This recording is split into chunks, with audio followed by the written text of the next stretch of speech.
Hello students, this is your SST teacher Shikha and SST 5 के chapter 15 में आज हम पढ़ने वाले हैं गवर्निंग आवर कंट्री का चैप्टर, जिसमें सबसे पहले हम चैप्टर की एक्सप्लेनेशन पढ़ेंगे। उसके बाद हम चैप्टर की एक्सरसाइज को सॉल्व करेंगे, जिससे आपको कंप्लीट चैप्टर का कॉन्सेप्ट अच्छे से समझ में आ जाए।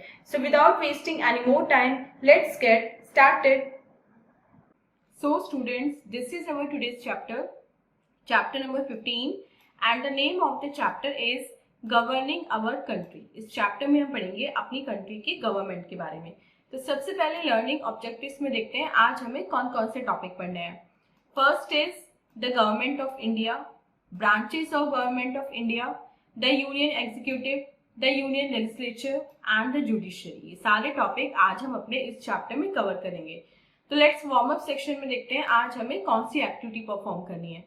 The pictures given below stand for the three wings of the government of India: the executive, the legislature and the judiciary. Name them. अब आपको यहाँ पे गवर्नमेंट के तीनों जो विंग्स हैं उनकी पिक्चर्स गिवन है। अब आपको इनको लेबल करना है कि कौन सी एग्जीक्यूटिव है, कौन सी लेजिस्लेचर है एंड कौन सी जुडिशरी है। तो चलिए student main chapter reading start करते हैं। First topic is the government of India. हमारा जो कॉन्स्टिट्यूशन है उसकी वजह से हमारा गवर्नमेंट ऑफ इंडिया का जो कॉन्स्टिट्यूशन है, जिसको हम ऑफिशियली यूनियन गवर्नमेंट के नाम से जानते हैं और सेंट्रल गवर्नमेंट के नाम से जानते हैं, तो उसमें क्लियरली मेंशन है कि हमारी दो टाइप की गवर्नमेंट है, यूनियन एंड सेंट्रल। और ये हमारी गवर्निंग अथॉरिटी है जिसके अंडर 28 स्टेट्स आती हैं और 8 यूनियन टेरिटरीज आती हैं, जिसको हम मिला के in total Republic of India बोलते हैं। ये न्यू दिल्ली में लोकेटेड है जो इंडिया की कैपिटल है।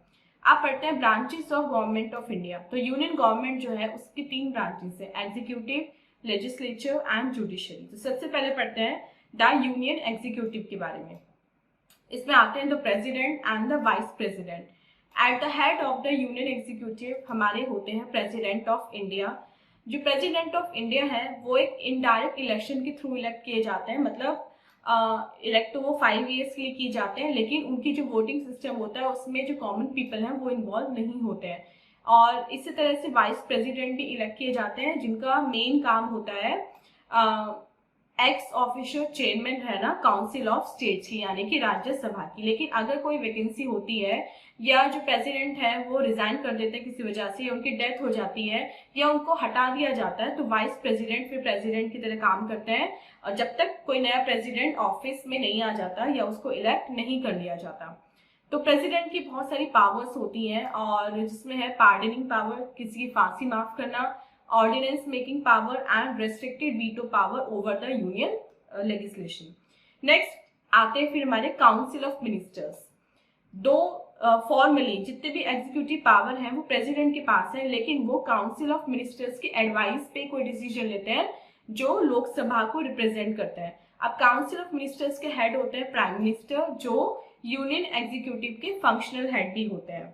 अब पढ़ते हैं यूनियन लेजिस्लेचर। अब इसमें होते हैं हमारे संसद, और जिसको हम दूसरे नाम से जानते हैं पार्लियामेंट के नाम से। तो इसमें होते हैं the president, Lok Sabha house of people and Rajya Sabha council of states.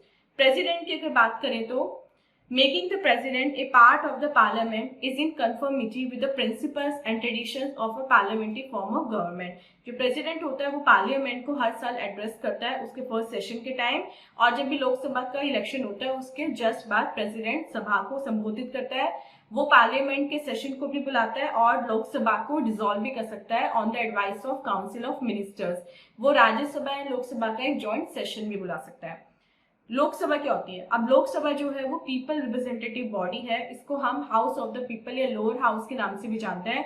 Lok Sabha के जो मेंबर्स हैं वो डायरेक्टली पीपल ऑफ इंडिया के थ्रू इलेक्ट किए जाते हैं, और लोकसभा में मैक्सिमम 552 मेंबर्स होते हैं, और जो इसकी यूजुअल टर्म होती है वो 5 ईयर्स होती है। हालांकि ये पहले भी डिसॉल्व की जा सकती है प्रेसिडेंट के द्वारा, और इमरजेंसी में इसकी जो पीरियड है उसे 2 साल बढ़ाया भी जा सकता है। Next is Rajya Sabha. राज्यसभा को अपर हाउस बोलते हैं पार्लियामेंट का। इसमें 250 मेंबर से ज्यादा नहीं हो सकते, जिसमें 12 तो प्रेसिडेंट नॉमिनेट करता है, और जो रिमेनिंग 23 मेंबर्स हैं वो स्टेट्स और यूनियन टेरिटरीज के होते हैं, जो इनडायरेक्ट इलेक्शन के थ्रू अपॉइंट किए जाते हैं। अब राज्यसभा एक परमानेंट बॉडी है, इसके जो मेंबर्स हैं वो 6 ईयर्स के लिए अपॉइंट किए जाते हैं, लेकिन जो उसके 1/3 मेंबर है वो हर साल रिटायर हो जाते हैं। इसका मतलब है कि हर 3rd ईयर के स्टार्टिंग में राज्यसभा के इलेक्शंस होते हैं और न्यू मेंबर्स इलेक्ट किए जाते हैं। नेक्स्ट पढ़ते हैं फंक्शंस ऑफ पार्लियामेंट। पार्लियामेंट के फंक्शन क्या होते हैं? पार्लियामेंट एक लॉ मेकिंग बॉडी है। ये यूनियन लिस्ट और कॉन्करेंट लिस्ट में जो सब्जेक्ट मेंशन है उन पे लॉज बनाती है। कोई भी ऑर्डिनरी बिल जब दोनों हाउसेस में इंट्रोड्यूस किया जाता है तभी वो पास होता है। अब जब बोथ हाउसेस उसको पास कर देते हैं तब वो प्रेसिडेंट के पास जाता है और उनकी कॉन्सेंट के बाद वो कोई लॉ या एक्ट बन जाता है। नेक्स्ट पढ़ते हैं जुडिशरी के बारे में। हमारा जो कॉन्स्टिट्यूशन है उसमें हमारे एग्जीक्यूटिव में लेजिस्लेशन है यूनियन और स्टेट लेवल पे, लेकिन एक सिंगल इंटीग्रेटेड सिस्टम जो है कोर्ट्स का वो दोनों में होता है, यूनियन टेरिटरीज में भी और स्टेट्स में भी। ये क्या करता है? ये एडमिनिस्टर करता है यूनियन एंड स्टेट लॉज को, और जो हेड होता है इंटायर सिस्टम का वो होता है सुप्रीम कोर्ट ऑफ इंडिया। लेकिन सुप्रीम कोर्ट और हाई कोर्ट के नीचे हमारे डिफरेंट स्टेट्स आते हैं और under each high court there are subordinate court. तो फंक्शन क्या होते हैं जुडिशरी के? फंक्शन होते हैं जुडिशरी के कि ये लोगों में जो डिस्प्यूट्स होते हैं उनको दूर करते हैं, पीपल और स्टेट्स के बीच में जो डिस्प्यूट्स होते हैं उनको दूर करते हैं, स्टेट्स और यूनियन गवर्नमेंट या स्टेट्स और स्टेट्स के बीच में डिफरेंसेस जो होते हैं उनको दूर करते हैं। So student, this was the chapter. अब चलते हैं अपने एक्सरसाइज टाइम की तरफ और देखते हैं एक्सरसाइज टाइम में आज हमें कौन कौन से क्वेश्चन मिले हैं। A is tick the correct option. First question पढ़ते हैं। The president of India is elected for a term of 5 years. The Vice President is the ex-officio chairman of Rajya Sabha. Third question देखते हैं. The Lok Sabha can have a maximum of 552 members. Fourth, the Rajya Sabha cannot have members in excess of 250. Fifth, the number of members to be nominated by the President to the Rajya Sabha is 12. D देखते हैं. Fill in the blanks with correct words. The Union Government consists of 3 branches. Second, the law-making body of the country is Parliament.